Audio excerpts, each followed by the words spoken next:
Hello folks, welcome back to the channel, Honda Snowblower Enthusiast and our Facebook group. I'm sitting here with my trusty single stage 621, and behind me is my new Honda HSS 928 with all the bells and whistles. Unfortunately, we haven't had enough snow lately for me to use them. But anyways, today what I want to talk about, I've had the group for 6 years. The same questions keep on popping up all the time. Some of the simplest questions.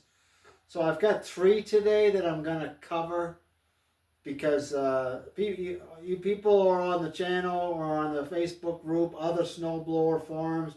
These are 3 of the most common questions that we receive. So let's get at it. Number 1. It's usually a question on the group. Hey, Anthony, or, I just bought this brand new HSS 724 or 1332 or whatever. And I was looking it over. I took off the air box. There's no air filter. There's no element for the air filter. So we get this question year round when people start working on their own machines and they're taking things apart. They start to panic. Hey, there's no air filter. What's going on? Where can I get one? All right. The easy answer to this is that snowblowers do not have air filter elements. There's 2 reasons for this. In the wintertime, there's no dust and dirt. So you don't need something to filter out anything. The second reason is if you install an air filter or you have an air filter element in your machine, what's going to happen is that moisture is going to collect in the foam or whatever, or the paper filament. It's going to freeze up and it's going to slowly start choking out your engine. Your engine will start running rough, like you're choking it, like your choke is stuck or halfway on. You'll start seeing black smoke coming out of your exhaust. And eventually it's going to choke out your engine. So you don't need one. Now, I've had people tell me, hey, I bought a snowblower, used snowblower, and it's got the filter, it's got the element in it. Well, the obvious reason would be that the owner thought it needed one and installed one. The other reason is it could be a Honda engine that's meant for a summer machine. A machine, the Honda engines that go on the wood splitters, power washers, any Honda engine that works on a summer machine. Some of these engines can be transferred to a Honda Honda snowblower. So that may be the reason why. And conversely, I sell Honda snowblower engines once in a while. If I have too many, I might sell 1 or 2. And usually the person that buys them from me, they want them for a wood splitter, or they might want them for a go-kart or something like that. And I'll point out, it says, look, you're going to have to get an air filter element for this engine. So you see what I'm talking about there? Okay, thank you. The second question is that we're always getting year-round, says, how come my engine doesn't shut off when the oil is low? Why doesn't it have a low oil sensor in the engine? It's pretty, the main reason is Honda snowblower engines do not have low oil sensors. Now, if you have a Honda snowblower with an oil sensor on it, it probably came off another machine. It came off of a power washer, or came off of a Honda wood splitter or whatever. And it's important, a generator. It's important for those machines to have low oil sensors, because those engines are running for long periods of time. After a while, the oil slowly does go down. It could leak out, it could burn off, but you want that engine to stop on one of those machines when the oil gets dangerously low, so you don't blow up your engine. Now, with our group, Honda Snowblowers, I'm always telling people, check your oil, check your oil. Not much oil in these machines to begin with. Only a little over a quart on most of the GX engines. Another reason why a snowblower doesn't have a low oil sensor is because you're always tipping it. You know, you might be riding it up on snowbanks, you might be going up and down stairs, you might be loading it into a truck to transport. So the engine, while it's running, it can't be tipped because then the oil sensor would click on. The oil sensor would shut off the engine. So that's the reasons that I know. If you can think of anything else that I'm forgetting about or I'm missing, please put it in the comments. Okay, let me see. The last question. Now, this is a common question all year long. What is my Honda snowblower worth? We get that all the time. You can post as many pictures as you want on Craigslist, on Facebook.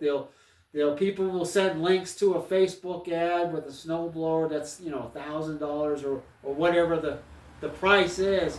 And people are always asking, is this machine worth this much? Or you're moving, or you're upgrading, you're selling your old Honda, you want to know how much to sell it for, you want to know how much it's worth. It's a very difficult question to answer. There's too many variables. First of all, the pictures only tell the half the story. Your pictures can look great, but unless you inspect it and test everything in person, how do you know that that engine is strong? How do you know that it's not smoking? How do you know that the transmission has an issue and it's skipping or the transmission's ready to go out? You have to know what the general condition of the machine is, testing the augers, testing the drive, seeing how easily it starts. That's one variable. So another one is location. Where is the snowblower located? And in the Lake Tahoe area, these machines go for premium prices. It's not unusual for a used 828 or a 928 to go over $2,000. On the East Coast and the Midwest, it might be half that. It might be $500 is the market average price. Maybe they haven't gotten snow in 10 years. People are giving them away. So you could say, hey, it's worth $2,000 here in Lake Tahoe. That person puts that price tag in Massachusetts or New York, they're going to get laughed at. So location's very important. The amount of snow you receive is important.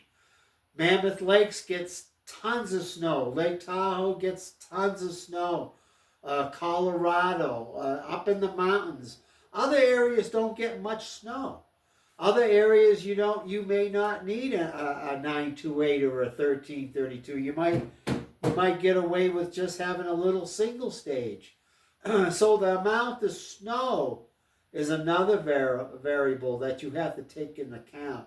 Another reason would be, let me think, time of year. If you're selling in the summertime, you think you're going to get top dollar for your Honda snowblower? No. Hardly anybody is looking for a Honda snowblower in summertime. In the wintertime, in the fall, people are looking. In the wintertime, they're looking. In the middle of the snowstorm, they have been lined up here.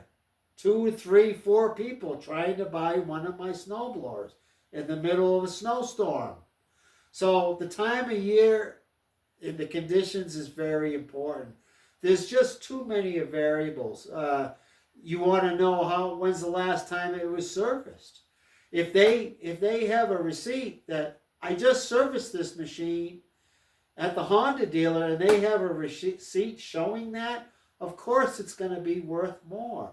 If they haven't serviced it in 5 years or 10 years or longer, it's going to be worth a lot less. So there's too many variables to that question. I'm always telling people on the group and on the channel, it depends. There's too many reasons, too many variables to give an accurate worth. We can give a ballpark figure. I can say if it's been serviced, the pitches look good, assuming that it runs good, assuming that it drives good, it might be worth $1,500 to $2,000. But I have to make assumptions that the ads are correct, that the advertiser, the seller, is being honest. So, you really can't go by pictures or by ads or what the seller says. You have to check in person, test in person, and take those other variables in account. The location, the time of year, average market conditions.